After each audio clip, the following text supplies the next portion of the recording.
Allahumma salli ala Sayyidina Muhammad. Assalamualaikum warahmatullahi wabarakatuh. Masih semangat? Saged dilanjut. Tapi lek kula rungokne cara jawab salame kok rasa-rasane malam hari ini sudah jam 3:30. Monggo dijawab salamnya yang semangat. Saya doakan yang jawab salamnya paling keras, insya Allah semua hutang-hutangnya segera terbayar. Saya doakan yang jawab salamnya paling semangat, insya Allah yang belum dapat jodoh segera mendapatkan jodoh. Yang sudah punya jodoh jawab salamnya semangat, saya doakan semoga jodohnya tambah.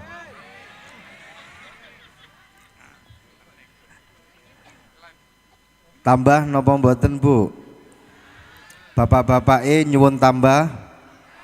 Maksud saya Bu, semoga tambah istiqomah, keluarganya tambah sakinah, mawaddah warahmah, rezekinya melimpah, tambah sawahe, tambah sepedae, tambah omahe, tambah mamae. Assalamualaikum warahmatullahi wabarakatuh.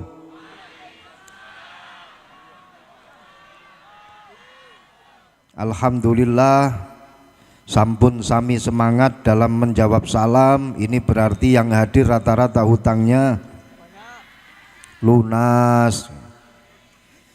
Bismillahirrahmanirrahim. Bismillahirrahmanirrahim. La quwwata illa billahi masya Allah. Bismillahi masya Allah. Ma kana min ni'matin faminallahi masya Allah. Bismillahi masya Allah. La ya'ti bil hasanati illallah masya Allah. Bismillahi masya Allah. La yasukul khaira illallah masya Allah. Bismillahi masya Allah. La yasrifus su'a illallah masya Allah. Bismillahi masya Allah. La hawla wa la quwwata illa billahil aliyyil azim. Sengaja saya awali dengan bismillahi masya Allah karena saya melihat malam hari ini jamaah yang hadir, jamaah yang rawuh luar biasa, amazing, masya Allah.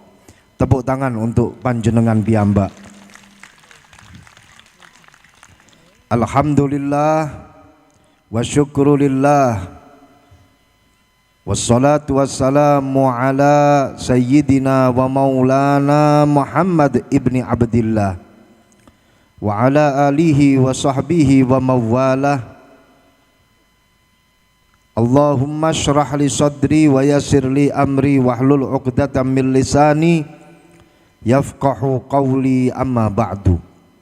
Hadratal muhtaramin, ulama andal izza, para kiai, para alim ulama, para sesepuh, para bini sepuh, Bapak Wali Kota yang saya hormati, dalam hal ini hadir Bapak Kesbangpol Kota Denpasar dan segenap jajaran Forkopimda Denpasar, TNI, Polri maupun sipil yang kita muliakan, beliau panjenenganipun Bapak Kiai Haji Muhammad Naufal yang lebih masyhur dengan sebutan Gus Boy.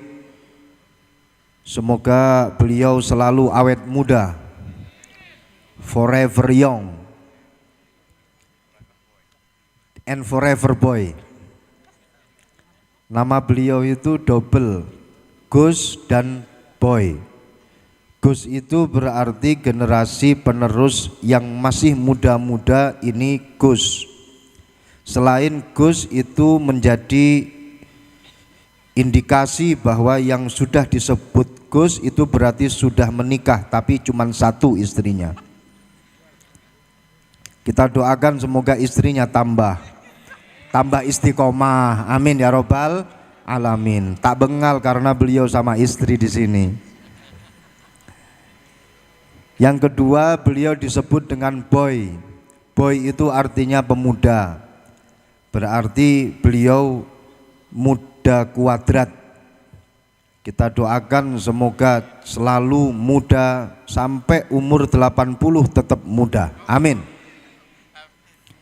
Beliau baru saja rawuh, baru saja hadir di sini, dan kemarin beliau dari Makkah Al-Mukarramah, dari Madinah Al-Munawwarah, baru saja nyampe, alhamdulillah. Maka saya di samping beliau ini sangat terasa harum bau onta Saudi Arabia. Masya Allah, yang harus kita kagumi adalah keistiqomahan beliau dalam mendampingi umat.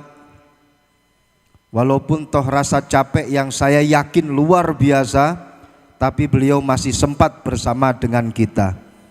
Kita doakan semoga beliau selalu sehat walafiat. Amin. Yang kita muliakan bersama-sama Bapak Kiai Haji Suryati selaku Ketua PCNU Denpasar, semoga selamanya beliau menjadi ketua. Amin. Karena sejak awal saya ke Denpasar sampai saat ini tak berubah. Ya beliau ini ketuanya. Insya Allah istiqomah khidmahnya. Amin. Dan selalu berkhidmah untuk umat melalui Nahdlatul Ulama. Bapak Gunardi, Bapak Haji Gunardi yang saya muliakan, alhamdulillah mulai dari penjemputan, pengantaran sampai tempat istirahat saya disiapkan oleh Bapak Haji Gunardi. Kita doakan semoga rezekinya melimpah. Amin. Tadi waktu salamnya, menjawab salam dari saya, beliau menjawab salamnya sangat keras sekali. Kita doakan semoga tambah jodohnya. Amin. Beliau tadi curhat, Bu, saya ini sudah beberapa tahun Kiai, beberapa tahun ini menjomblo. Mohon doanya semoga segera mendapatkan jodoh. Beliau jomblo fisabilillah. Doanya mustajabah karena terdolimi dari PHP mereka-mereka yang katanya ingin tapi tidak mau. Pak Kiai Toha yang saya muliakan dan juga segenap para kiai, mohon maaf tidak bisa saya sebutkan namanya satu persatu. Dari segenap pemerintah, kelurahan atau kecamatan yang saya muliakan, Bapak Kepala Desa dan juga segenap teman-teman saudara-saudara dari para pecalang Banjar Karya Dharma dan para pengurus Nahdlatul Ulama Suriyatan Kanu Autan Fidhiyatan beserta segenap badan-badan otonom yang ada di bawah naungan Nahdlatul Ulama. Saya melihat insya Allah muslimatnya tadi muter-muter bawa kotak. Muslimat hadir nggih? Muslimat ada? Fatayatnya juga ada? Ansornya juga ada? Alhamdulillah, hadirin hadirat yang dimuliakan Allah Subhanahu wa taala. Malam hari ini kita berdoa bersama. Malam hari ini kita bersolawat bersama untuk kemakmuran, untuk kelanggengan daripada negara kita tercinta, Negara Kesatuan Republik Indonesia. Semoga malam hari ini dicatat menjadi amal soleh untuk kita semua. Doa-doa kita diijabah oleh Allah Subhanahu wa taala. Amin, amin ya rabbal alamin. Doa itu penting para jamaah. Doa itu penting. Ketika kita memperingati hari ulang tahun kemerdekaan dengan membuat majelis doa seperti ini, majelis sholawat seperti ini termasuk bagian daripada kita mengisi kemerdekaan. Karena dengan doa insya Allah Indonesia istiqomah ila yaumil qiyamah. Dan ini yang kita doakan. Doa itu termasuk bagian daripada alamat keimanan orang yang berdoa. Selama dia mau berdoa kepada Allah, mau berdoa kepada Tuhan yang Maha Esa, maka dia masih dikatakan sebagai seorang yang beriman kepada Allah. Maka bahaya kalau ada orang mengaku iman kepada Allah, tapi dia serasa tidak butuh kepada Allah dan dia tidak mau berdoa kepada Allah. Ad-du'a'u silahul mu'min. Doa itu adalah pedangnya orang-orang yang beriman kepada Allah.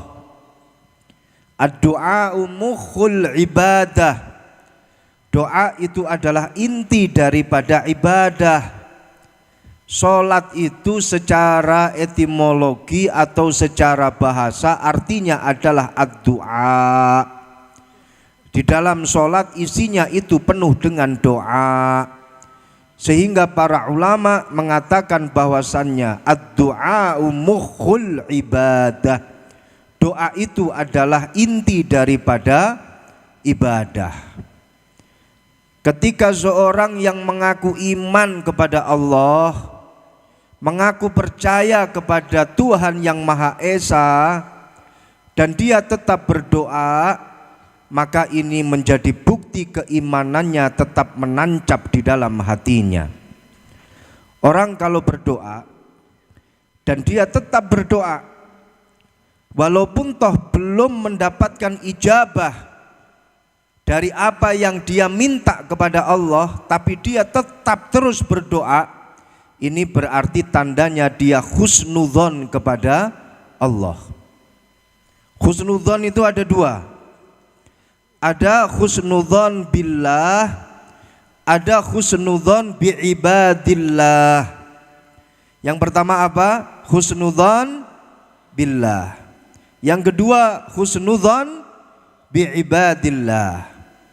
Husnudzon kepada Allah wajib. Husnudzon kepada hamba-hambanya Allah juga wajib. Husnudzon kepada Allah wajib. Salah satu alamat orang itu husnudzon kepada Allah adalah wa min alamati husnidzani billah al-istimraru bid-du'a wa in ta'akhkharatil ijabah. Termasuk alamat seorang hamba itu husnudzon kepada Allah, berbaik sangka kepada Allah adalah dia selalu berdoa kepada Allah.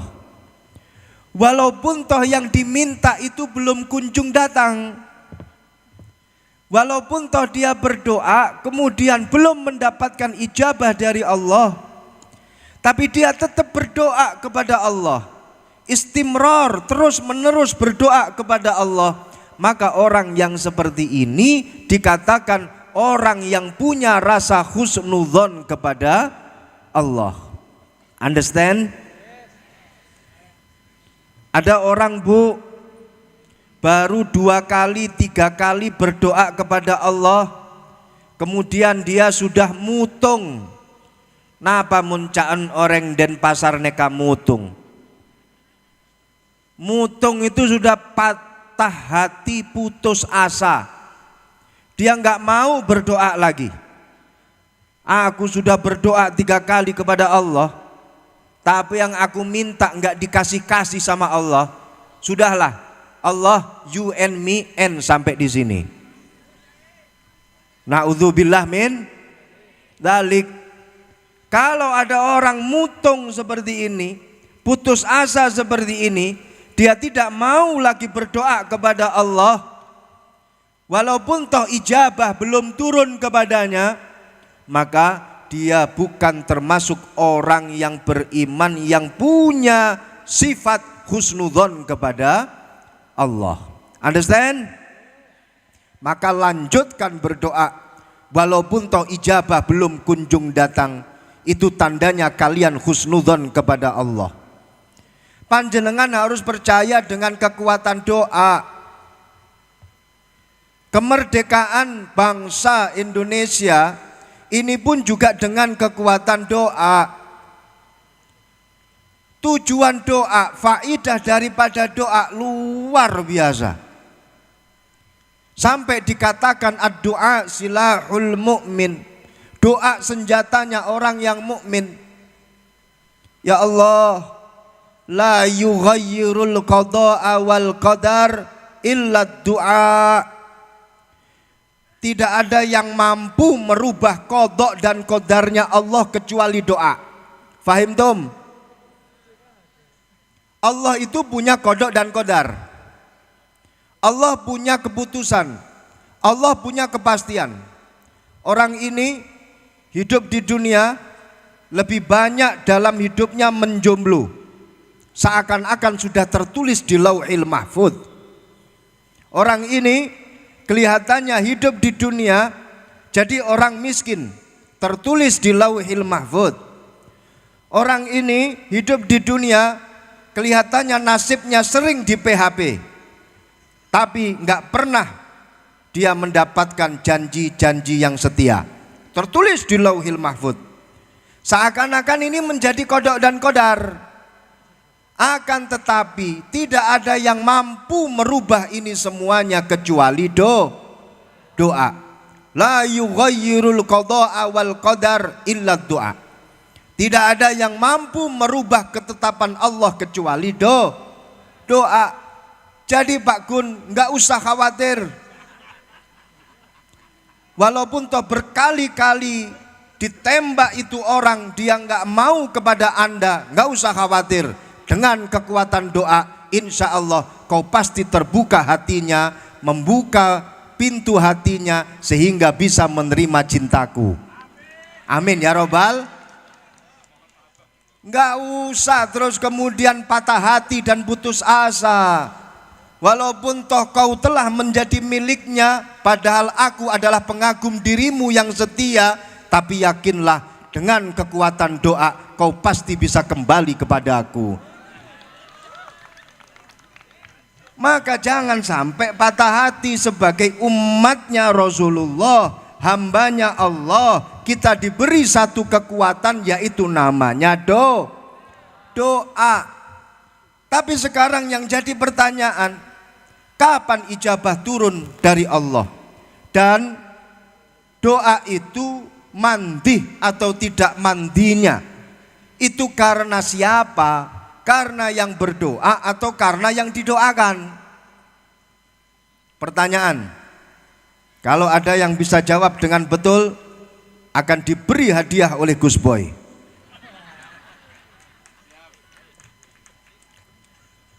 Doa itu bisa mandi. Tahu mandi? Apa itu mandi? Tajam. Mustajab. Itu penyebab atau faktor utama doa itu menjadi mandih atau menjadi mustajab. Itu karena yang berdoa atau karena yang didoakan? Karena orang yang berdoa atau karena yang membaca amin, amin. Ayo siapa? Karena yang berdoa. Sudah. Dua-duanya. Ada lagi? Semuanya betul dan semuanya mendapatkan hadiah dari Gus Boy.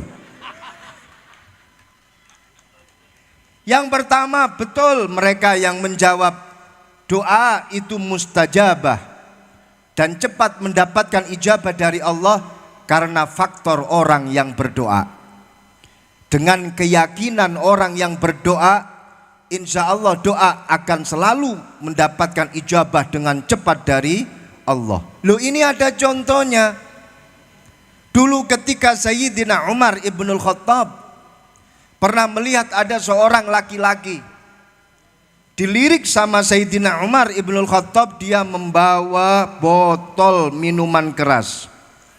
Sayyidina Umar melirik, laki-laki langsung kaget dan dia takut dilirik oleh singa padang pasir. Sayyidina Umar, waduh ketahuan, saya bawa botol minuman keras. Sayyidina Umar kemudian menghampirinya. Ditanya oleh Sayyidina Umar Ibnul Khattab, apa yang ada di balik jubahmu? Dia menjawab, ya Umar, yang ada di balik jubahku ini adalah cuka. Karena dia berdoa kepada Allah, ya Rob, aku ketahuan oleh Sayyidina Umar bawa botol minuman keras. Aku bertobat kepadamu ya Rob, aku tidak akan mengulangi lagi ya Rob. Ampuni dosa-dosaku ya Rob, tutupen botolmu, guaan topi miringmu. Aku bertobat kepadamu ya Rob, aku gak akan mengulangi lagi. Masya Allah, ketika ditanya oleh Sayyidina Umar, apa yang ada di balik jubahmu? Dia menjawab, ini cuka. Ini cuka. Oleh Sayyidina Umar, botol kemudian diambil dan dicium oleh Sayyidina Umar. Bahkan dirasakan oleh Sayyidina Umar. Dan ternyata betul, yang awalnya itu adalah minuman keras berubah jadi cuka. Maka yang jadi pertanyaan, ini yang mandi doanya siapa? Tentu doanya orang yang berdoa. Ada satu lagi contoh. Ketika suatu malam ada satu rombongan mengaku sebagai al-mujahiduna fi sabilillah, padahal sejatinya dia adalah seorang perampok. Ini kisah ditulis di dalam kitab An-Nawadhir. Satu rombongan mengaku sebagai al-mujahidun fisabilillah. Tengah malam dia mendodok atau mengetuk pintu seorang warga. Dok, dok, dok. Dibuka pintunya dan ditanya, kalian siapa? Kami adalah pasukan-pasukannya Allah. Sejatinya dia adalah perampok yang akan merampok rumah tersebut. Karena saking yakinnya orang yang punya rumah, dia mempersilahkan rombongan perampok yang mengaku al-mujahiduna fisabilillah untuk beristirahat di rumahnya. Sebelum rombongan perampok itu beristirahat, sahibul bait atau orang yang punya rumah minta doa kepadanya, kepada ketua perampok, kamu kan termasuk orang yang mulia di depan Allah. Kamu adalah para pejuang-pejuang Allah. Tolong doakan anak saya. Anak saya tidak bisa jalan sejak lahir. Kamu doakan dalam air ini akan saya berikan kepada anak saya. Akhirnya didoakan oleh ketua perampok. Tahu sendiri bagaimana caranya berdoa ketua perampok. Wis sembuh pokoke ndonga sak ndongane. Jul jal jalut, lemah abang nyimpang, lemah ireng anteng, lemah putih ngalih, mandi gak mandi ya podo. Boh, diminum.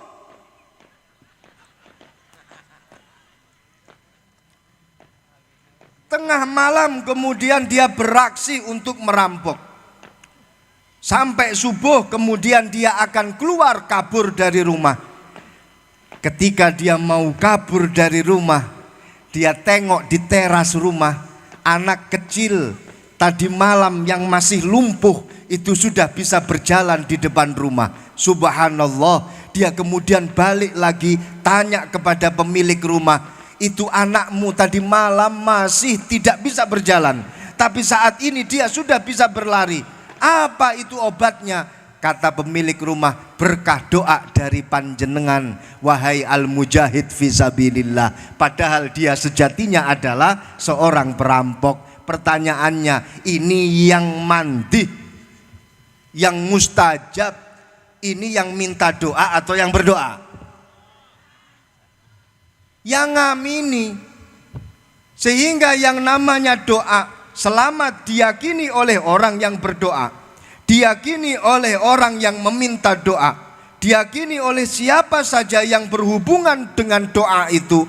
Insya Allah, Allah akan segera mengijabai. Bahkan walaupun toh sudah tertulis di Lauhil Mahfud, tapi kalau Allah menghendaki dengan kekuatan doa, Allah akan memberikan ijabah kepada orang tersebut. Makanya jangan menyepelekan dengan yang namanya doa. Dengan al-istimraru bid-doa, dengan selalu berdoa kepada Allah, menjadi alamat orang tersebut selalu memiliki rasa husnudzon kepada Allah. Husnudzon yang kedua itu namanya adalah al-husnudzon bi'ibadillah. Husnudzon bi'ibadillah, yaitu husnudzon dengan hamba-hambanya Allah. Itu hukumnya wajib, Bu. Panjenengan wajib husnudzon. Sehingga panjenengan kalau bisa dalam majelis rumpian ibu-ibu, majelis merumpi, kalau bisa ngerumpinya itu yang husnudzon, yang baik-baik. Itu lebih baik daripada ngerumpi yang suudzon. Dengan husnudzon, kata Al-Imam Al-Ghazali, kata Al-Imam Asy-Syafi'i, man ahabba ayyaqdiyallahu bihi khairan falyuhsinidzanna 'alal 'abdi.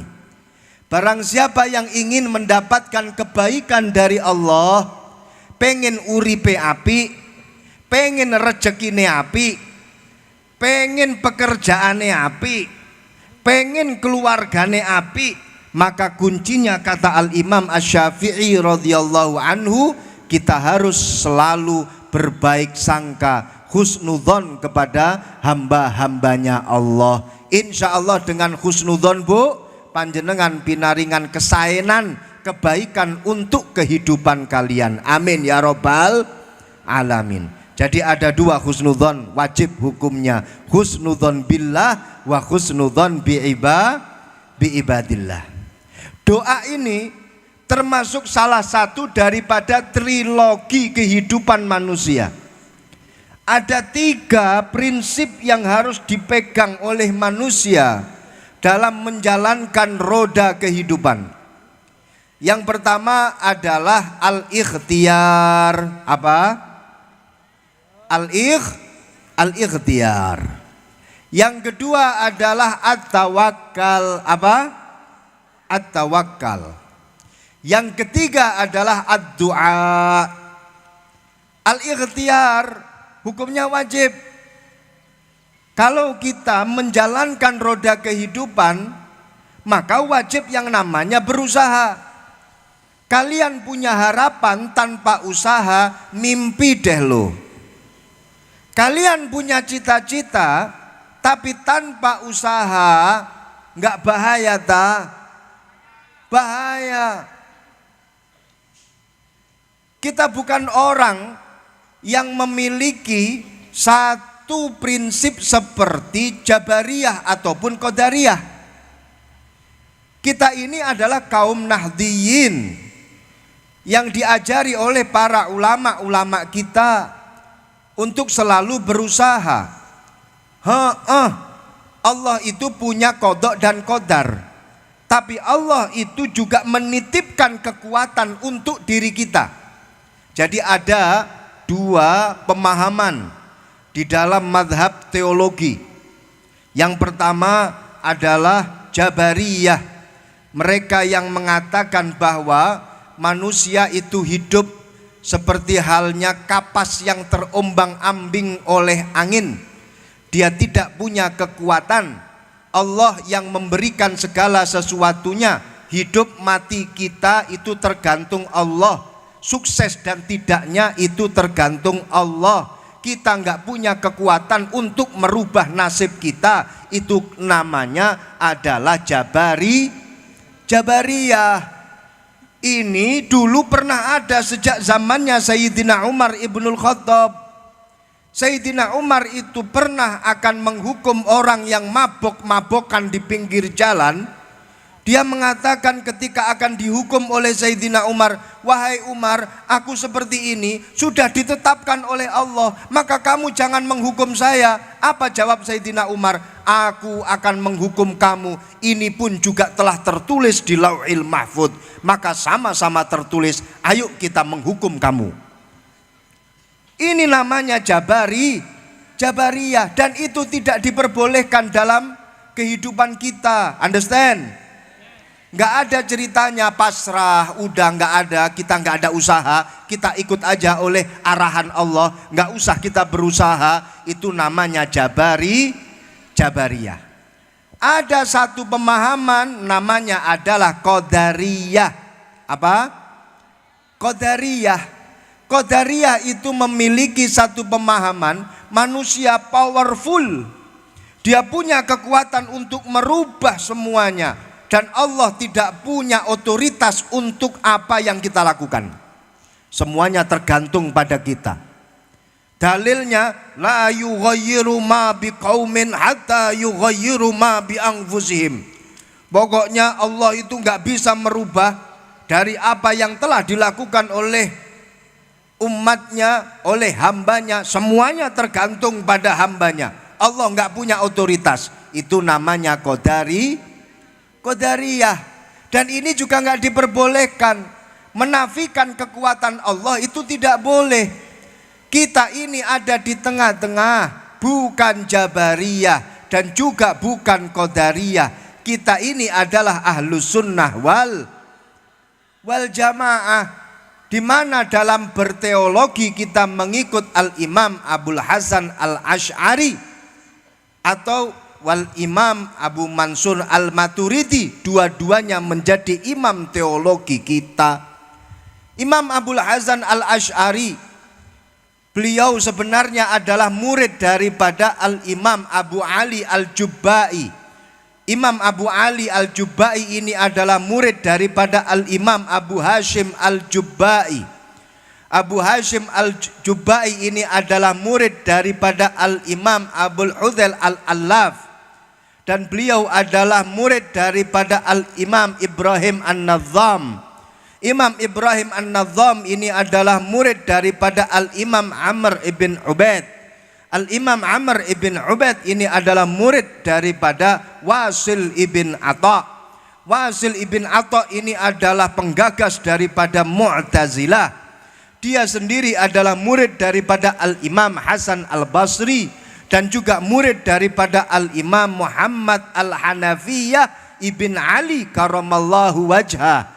Dan beliau adalah murid daripada Sayyidina Ali. Sayyidina Ali adalah murid daripada Sayyidina wa Maulana Muhammad sallallahu alaihi wasallam.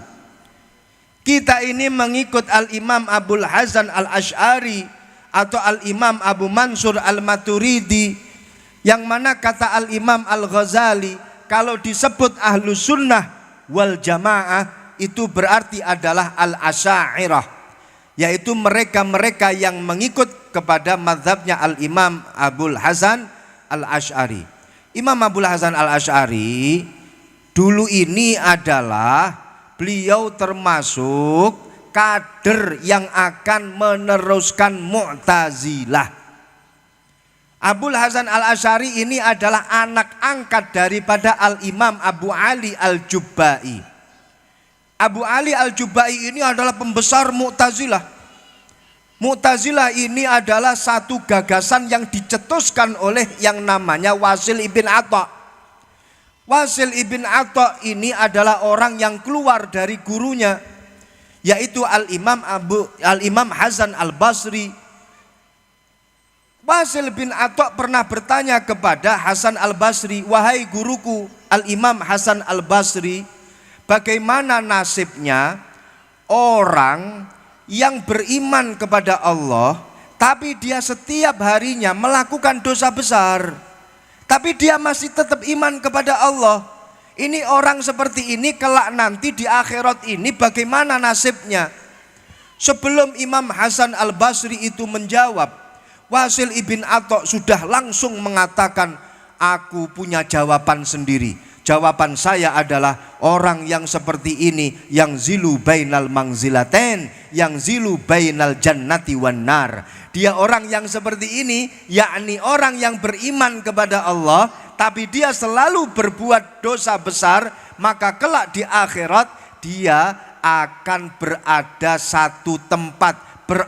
dalam satu tempat di antara surga dan neraka. Jadi tidak jelas kelak nanti di akhirat di antara dua tempat ini, di antara surga dan neraka. Nah, kalau menurut kita enggak seperti itu.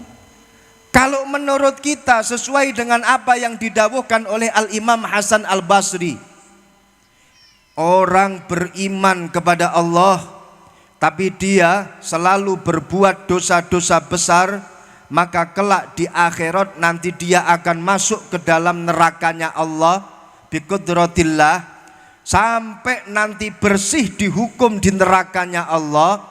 Setelah bersih baru kemudian dia dimasukkan ke dalam surganya Allah. Itu kalau pemahaman kita. Tapi menurut Mu'tazilah tidak seperti itu. Nah, inilah satu pemahaman yang kemudian diteruskan oleh Al-Imam Abul Hasan Al-Asy'ari, yang mana beliau pun juga mengatakan orang yang berdosa besar tapi iman kepada Allah, kelak nanti pertama dia masuk ke dalam neraka sampai bersih, kemudian dia masuk ke dalam surganya Allah. Fahim tum? Faham napa mboten? Sampun paham Qadariyah? Sampun paham Jabariyah? Sampun paham Mu'tazilah? Kita ini adalah umat yang mana telah tercatat di dalam Al-Quran, wa kadzalika ja'alnakum ummatan wasata litakunu syuhada 'alan nas wa yakuna rasulu 'alaikum syahida. Kita ini adalah umat yang tengah-tengah, tawassut tengah-tengah. Khairul umur ini ausatuha, sebaik-baiknya perkara ini tengah-tengah. Yo gak terlalu ke kanan-kananan, yo gak terlalu ke kiri-kirian. Paling enak itu tengah-tengah.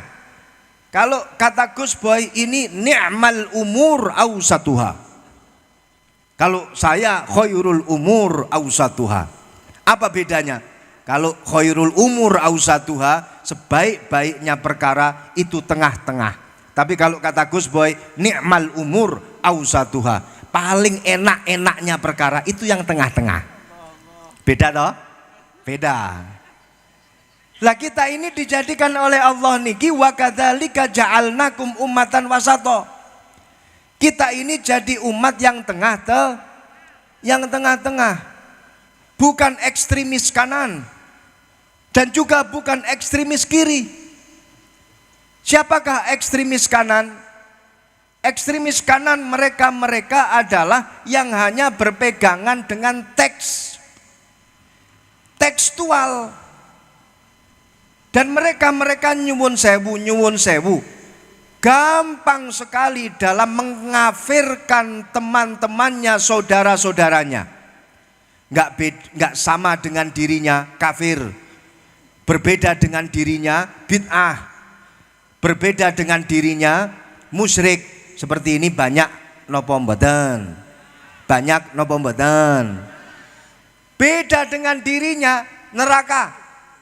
Pokoknya kalau tidak sama dengan saya berarti bukan bestie saya. Pokoknya kalau beda dengan saya tempatnya ada di neraka. Ya Allah, ini ekstremis kanan. Dan kita diajarkan oleh para ulama kita, ojo koyok ngene ya le, ojo koyok ngene. Ojo koyok ngene ya dek, ojo. Ini bukan ajaran ulama kita. Tidak mudah dalam mengafir-ngafirkan orang lain. Kata Al-Imam Abul Hasan Al-Asy'ari, ditulis oleh muridnya Al-Imam Syamsuddin Az-Zahabi di dalam kitab Syiarul A'lam An-Nuqaba An-Nujaba. Di situ dikatakan Al-Imam Abul Hasan Al-Asy'ari ketika menjelang wafatnya beliau mengatakan, asyhadu anni la ukaffiru ahlul qiblah. Aku tidak mudah mengafir-ngafirkan orang yang kiblatnya itu menghadap kepada Ka'bah. Kenapa seperti itu? Beliau mengatakan li annahu yushiruna ila ma'budin wahid. Sesungguhnya kita ini sama. Kita ini menyembah kepada Tuhan yang satu. Tuhane podo. Wal li annahu al-ikhtilaf fil ibarat. Semuanya itu terjadi karena ada perbedaan pemahaman kepada teks. Sehingga Al-Imam Abul Hasan Al-Asy'ari dan juga para pengikut-pengikutnya itu tidak mudah untuk mengafir-ngafirkan orang. Tidak mudah untuk membid'ah-bid'ahkan orang. Ini termasuk bagian daripada prinsip Ahlus Sunnah wal Jamaah. Ini prinsip daripada ummatan wasata, umat yang tengah-tengah. Dan juga bukan ekstremis kiri. Bukan orang-orang yang selalu mengedepankan akal terus kemudian meninggalkan teks. Ada loh Bu orang yang seperti ini. Dia meninggalkan Al-Quran, bahkan mengatakan Al-Quran kalau nggak sesuai dengan otak manusia nggak usah dipakai. Al-Quran kalau nggak sesuai dengan akal manusia nggak usah dipakai. Ada yang seperti ini. Ya Allah, sejak zamannya Al-Imam Abu Hanifah. Imam Abu Hanifah niku dalam satu kisahnya ketika dia berguru kepada Al-Imam Hammad. Imam Abu Hanifah punya guru ketika beliau masih kecil, berguru kepada seorang imam besar namanya Imam Hammad. Ada di Baghdad. Imam Abu Hanifah sendiri itu makamnya ada di Baghdad. Alhamdulillah saya sudah pernah ziarah ke sana. 4 madhab alhamdulillah pernah ziarah semuanya. Nanti panjenengan kalau pengen ziarah kepada al-a'immah madzahibil arba'ah, siap saya mengantar. Tapi tolong tiketnya panjenengan yang menyiapkan. Itu ada kisah menarik. Imam Hammad ini adalah satu-satunya guru Imam Abu Hanifah yang face to face berhadapan dengan ekstremis kiri. Mereka berhadapan dengan orang-orang Mu'tazilah. Di mana Al-Imam Hammad ini adalah satu ulama pada waktu itu yang belum terkalahkan oleh orang Mu'tazilah. Suatu ketika Imam Hammad didatangi oleh orang-orang Mu'tazilah, mereka yang selalu mengedepankan akalnya. Ditantang berdebat. Ayo kita berdebat. Kapan waktunya? Ayo kita adu argumentasi. Imam Hammad bingung. Ini nanti kalau saya kalah, bagaimana nasib Ahlus Sunnah wal Jamaah? Kalau saya benar, okelah, pasti akan bangkit Ahlus Sunnah wal Jamaah. Tapi kalau saya kalah, maka orang-orang Sunni ini nanti jadi korbannya. Pada waktu itu Imam Abu Hanifah masih kecil, belum dewasa. Malam harinya dia bermimpi. Bermimpi ada satu tumbuhan tanaman yang dimakan oleh yang namanya harimau sampai habis. Kemudian matur kepada Imam Hammad gurunya, aku bermimpi seperti ini, apa maknanya? Kata Imam Hammad, insya Allah engkau adalah penyelamat umat. Imam Hammad setelah itu mengiyakan kepada orang-orang Mu'tazilah, oke, kita akan berdebat. Kapan waktunya? Manut kapan? Kita adakan di alun-alun kota Baghdad. Mulailah perdebatan antara kaum Sunni dengan kaum Mu'tazilah. Kata Imam Abu Hanifah, sebelum dimulai saya mempersilahkan murid saya yang masih belia, namanya Abu Hanifah. Kalian orang Mu'tazilah gak usah repot-repot bersama dengan saya dalam berdebat, tapi cukup dengan murid saya yang namanya Imam Abu Hanifah. Dimulailah yang namanya perdebatan antara Mu'tazilah dengan orang-orang Sunni, yang diwakili orang Sunni dengan Imam Abu Hanifah.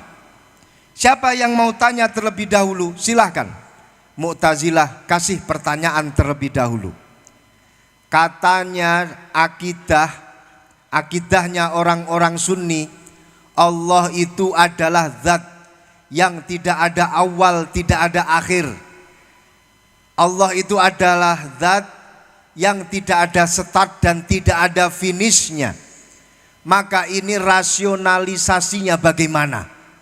Bagaimana caranya kita mengakal ada satu zat yang tidak ada awal, tidak ada akhir? Apa jawab Al-Imam Abu Hanifah? Ilustrasinya adalah seperti halnya jari-jari kita. Jari-jari kita ini antara jentik dengan jempol, kelingking dengan jempol, mana yang lebih dahulu? Apakah yang pertama jempolnya atau yang pertama kelingkingnya? Tidak ada yang tahu. Bisa dimulai dari jempol terlebih dahulu ataupun kelingking terlebih dahulu. Itu adalah bentuk daripada ilustrasinya. Berarti 1-0 menang untuk orang-orang Sunni. Pertanyaan yang kedua, katanya Allah itu zat yang wujud, zat yang maujud. Akan tetapi Allah itu ada di mana-mana. Bagaimana caranya kita merasionalisasikan sesuatu yang ada, katanya satu, tapi ada di mana-mana? Ini rasionalisasinya bagaimana? Imam Abu Hanifah kemudian mengambil satu buah apel. Dia sambil mengatakan, apel ini kita percayai ada gizinya, ada vitaminnya. Maka pertanyaannya, kalian tahu vitaminnya apel ini ada di mana? Di tengah-tengahnya, atau ada di kulitnya, atau ada di pucuknya? Di mana ini vitaminnya apel? Tidak ada yang tahu. Sama seperti halnya Allah ada di mana-mana. Tanpa harus kita memberikan tempat kepada Allah. Allah ada di sini. 2-0 menang yang namanya Imam Abu Hanifah. Oke, pertanyaan yang ketiga, nggak mau kalah orang-orang Mu'tazilah. Sekarang pertanyaan terakhir, apa yang sedang dilakukan oleh Allah Subhanahu wa taala malam ini? Apa yang dilakukan oleh Allah? Kata Imam Abu Hanifah, saya mau menjawab pertanyaan yang ketiga ini, tapi tolong turuti apa yang saya inginkan. Apa itu yang kamu inginkan? Saya pengen pindah posisi tempat duduk. Kebetulan orang Mu'tazilah ada di atas, Abu Hanifah ada di bawah. Saya pengen pindah posisi. Gantian dong, kamu yang di bawah, saya yang di atas. Baru nanti saya jawab. Oke, kita pindah tempat. Imam Abu Hanifah naik ke atas panggung, orang Mu'tazilah turun ke bawah. Imam Abu Hanifah sambil mengatakan, yang dilakukan oleh Allah saat ini adalah mengangkat derajatnya orang yang benar dan menurunkan derajatnya orang yang salah. Jadi perhelatan antara orang Sunni dengan orang-orang Mu'tazilah itu sudah ada sejak zaman dahulu. Nah, kita sudah dipastikan oleh para ulama-ulama kita untuk berada di tengah-tengah. Insya Allah kita akan selalu berada di tengah-tengah. Sebagai warga Nahdliyin, tidak ekstremis kanan, tidak ekstremis kiri. Kita mengikuti para ulama-ulama kita untuk selalu berada di tengah-tengah, menjadi ummatan wasato. Amin ya robbal alamin. Wa kadzalika ja'alnakum ummatan wasato litakuna syuhada 'alan nas wa yakuna rasulu 'alaikum syahida. Ini ada satu asbabun nuzul yang menarik daripada ayat ini. Liyakuna syuhada 'alan nas. Kenapa kita menjadi ummatan wasato? Agar kita menjadi syuhada untuk manusia. Manusia siapa? Semua, mulai dari Nabi Adam sampai hari kiamat. Loh kok bisa? Kita kan umat terakhir. Bagaimana kita menjadi syuhada 'alan nas? Bagaimana kita menjadi saksi daripada umat manusia sejak Nabi Adam sampai hari kiamat. Al-Imam Abdullah ibn Abbas pernah mengatakan, ada satu hadis Rasulullah pernah berkata, menceritakan tentang yang terjadi kepada Nabi Nuh alaihi salam. Nabi Nuh ketika di hari kiamat, ketika di hari akhir, ketika di hari hisab, ditanya oleh Allah Subhanahu wa taala, "Ya Nabi Allah Nuh, wahai Nabi Allah Nuh, wahai Nuh, hal balaghta 'annir risalah ila qaumikum?" Apakah kamu telah menyampaikan agamaku kepada umatmu? Dijawab oleh Nabi Nuh, "Na'am ya Rabb, ballaghtur risalah." Aku telah menyampaikan ajaranmu kepada umatku. Kemudian umatnya Nabi Nuh dipanggil oleh Allah. Ya ummatan Nuh, wahai umatnya Nabi Nuh, hal ja'aka min nadhir? Apakah telah datang kepadamu seorang nabi yang memberitakan agamaku kepada kalian? Dijawab oleh umatnya Nabi Nuh alaihi salam, ma ja'ani min nadhir.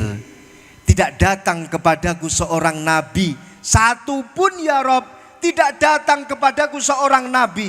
Masya Allah, ini ada umatnya Nabi sebelum Nabi Muhammad, itu mereka berani berbohong di depan Allah.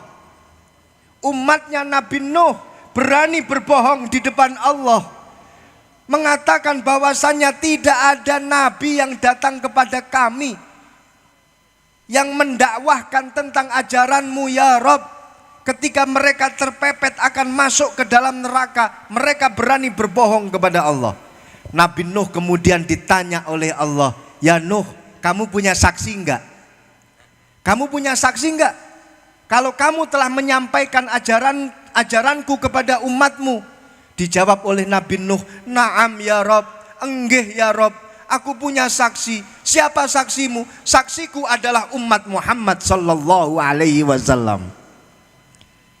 Dia mau cari saksi dari umatnya Nabi Nuh sendiri, enggak ada. Karena umatnya yang akan masuk surga, yang akan masuk neraka, mereka sudah berbohong. Sehingga yang bersaksi tentang perjuangannya Nabi Nuh itu adalah kita, umatnya Nabi Muhammad sallallahu alaihi wasallam. Maka kita harus berada di tengah-tengah ummatan wasata agar kita bisa menjadi orang yang terbaik, umat yang terbaik, dan juga memberikan kebaikan untuk umat-umat selain umatnya Rasulullah sallallahu alaihi wasallam. Insya Allah istiqomah selalu menjadi ummatan wasata. Insya Allah kita akan selalu mengikuti ajaran para ulama, mengikuti ajaran para aulia, mengikuti ajaran Rasulullah sallallahu alaihi wasallam.